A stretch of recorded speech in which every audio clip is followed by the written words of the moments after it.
Hey everyone, welcome back to Golden Shadows. Today we are delving into part 4, A Stitch of Memory. Your support means everything to us. Let's jump right into it. Manila was alive with the energy of another scorching summer afternoon. Lira adjusted her white linen wrap dress, a simple yet striking piece from her latest collection. Today was not just any day. It was the day she was going to meet with the boutique owner in Makati. This wasn't just a run-of-the-mill business meeting. No, this boutique was known for showcasing emerging designers, sustainable fashion-forward ones like Lira. Her unique designs, a fusion of indigenous Filipino textiles and contemporary cuts, were gaining traction.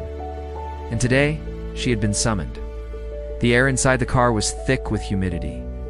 Lira took a deep breath, savoring the familiar scent of leather and exhaust fumes. It was a smell that reminded her of Manila, of life before San Roque. The city felt a lifetime away. And yet here she was, bridging the gap between her rural life and the city she once called home. When she arrived at the building in Makati, she was greeted by a chic black facade that exuded sophistication and style. Entering the minimalist showroom, her gaze fell upon a man leaning against one of the display mannequins. His back was towards her, but when he turned, she saw a pair of dark eyes that twinkled with amusement. He had an easy smile and a relaxed posture that spoke of quiet confidence. He was dressed casually, yet stylishly, clean sneakers, rolled-up sleeves, and a pencil tucked behind his ear. In that moment, Lira felt a strange sense of familiarity, like she had seen this man in a dream. He stepped forward, extending a hand. "Lira." There was a hint of a smile playing on his lips. "I know." The words hung in the air, leaving Lira puzzled. Had they met before? Was this a trick question? "Do we?" she asked tentatively. He chuckled, the sound rich and warm like dark chocolate. "Think hard, liar. San Roque Elementary. 4th grade." Her eyes widened as recognition dawned. "Bricks," she whispered. A playful grin spreading across his face. "The one who always sat 2 rows behind you. You once lent me your umbrella and never asked for it back." Lira laughed, the sound echoing through the spacious showroom. Memories flooded back. The classroom, the rain, the shared laughter under the rickety old umbrella. It had been so long, yet the feeling was as fresh as if it had happened yesterday. They talked about their childhood, the carefree days of hopscotch and hide-and-seek. Bricks was a puzzle. On one hand, he was a childhood friend who remembered hopscotch games and rainy-day adventures. On the other, he was a sophisticated businessman with an eye for detail and a passion for art. Throughout their conversation, Lira noticed a glint in his eyes, a knowing look that hinted at something deeper. What was it? She couldn't quite put her finger on it, but it was there nonetheless. The meeting concluded with a handshake and a promise to keep in touch. But as Lira walked back to her car, she couldn't help but wonder about Bricks. Who was he? Why did he seem to know her so well? And what did that knowing look mean? Back in San Roque, Lira couldn't focus on her work. She kept replaying her meeting with Bricks in her mind. His words echoed in her ears. "I know." What did he know? Why did he have that peculiar look in his eyes? The questions swirled around her, refusing to be ignored. Curiosity piqued, Lira decided to delve deeper. She pulled out her phone, her fingers hovering over the contact list. Should she call him? Would it be awkward? What would they talk about? A million thoughts raced through her mind, but one thing was clear: she needed answers. As the sun dipped below the horizon, casting long shadows across the village, Lira found herself sitting on her porch, a cup of lukewarm tea in her hands.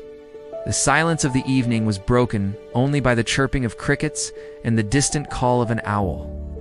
Then her phone vibrated, startling her. Startled, she looked at the screen. It was a text from Bricks. "Hope you got home safely. How's the rest of the day treating you?"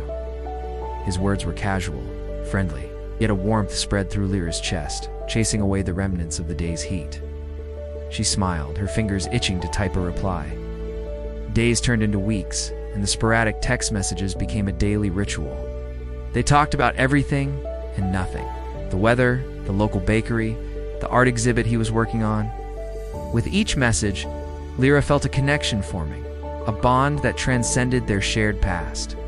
But there was still that unexplainable feeling, that sense of familiarity she couldn't shake off. It was like a half-remembered dream just beyond her grasp. One Saturday morning, as Lira strolled through the bustling market in Manila, she bumped into Bricks. It was a chance meeting, a twist of fate that brought them together in the heart of the city. He was buying flowers, a bunch of sunflowers and lilies. The sight of them brought a smile to Lyra's face. "What are the flowers for?" she asked. "For my mother," he replied. Lyra nodded, understanding the sentiment. She, too, had given her mother flowers during her illness. It was a small gesture, but it meant the world to them both. As they chatted, Lyra couldn't shake off the feeling that something was missing. They talked about everything, their shared past, their current projects, but there was an unspoken elephant in the room, their childhood connection. It was there, lurking beneath the surface, waiting to be addressed. That evening, as the sky blazed with hues of orange and purple, Lyra found herself seated at her desk, lost in thought. The day's events replayed in her mind. Brix's thoughtful nature, his kindness, the easy camaraderie they shared. It was undeniable. There was a spark between them, a connection that went beyond friendship. But what did it mean, and how should she proceed? Her phone buzzed, pulling her out of her thoughts. It was a text from Brix. "Hope you had a good day. Would love to catch up soon." Her fingers hovered over the keyboard. Should she suggest a meeting? What would she say? How would she bring up their childhood connection? The questions swirled in her mind, but one thing was certain, she couldn't deny her feelings any longer. The following week, they met for dinner. The restaurant was cozy, filled with the aromas of spices and the murmur of conversations. Over a bottle of wine, they talked, laughed, and reminisced, and as the night deepened, so did their connection. Brix was honest, open, and vulnerable. He talked about his dreams, his fears, and his passion for art. Lyra listened, captivated, realizing that she had never really known him. The boy she remembered was now a man she admired and respected. As the evening drew to a close, they walked along the moonlit streets, the city lights painting dancing shadows on the pavement. Brix stopped, turning to Lyra. "Lyra," he began, his voice low. "There's something I need to tell you." He hesitated, then continued. "I'm in love with you." His words hung in the air, echoing in Lyra's heart. She looked at him, her eyes shining with unshed tears. In that moment, she realized that she loved him too. The feelings that had been dormant for years, buried under layers of time and circumstance, resurfaced, stronger than ever. Their love story was a slow burn, a quiet revelation that unfolded with the gentle pace of a sunrise. In each other's company, they found solace, understanding, and a connection that defied the boundaries of time. As their love story began to take shape, Lyra and Brix knew that they had found something special. The years that separated them, the dreams they had chased, and the paths they had walked were now threads in the tapestry of their love. And as they looked to the future, they knew that their journey had led them home to each other. Until next time, friends, until the next chapter in our Golden Shadow saga unfolds.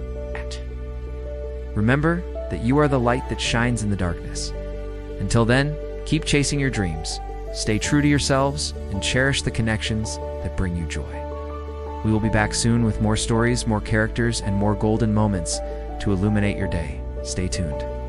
Thank you for watching, and above all, keep believing in the golden shadows within you.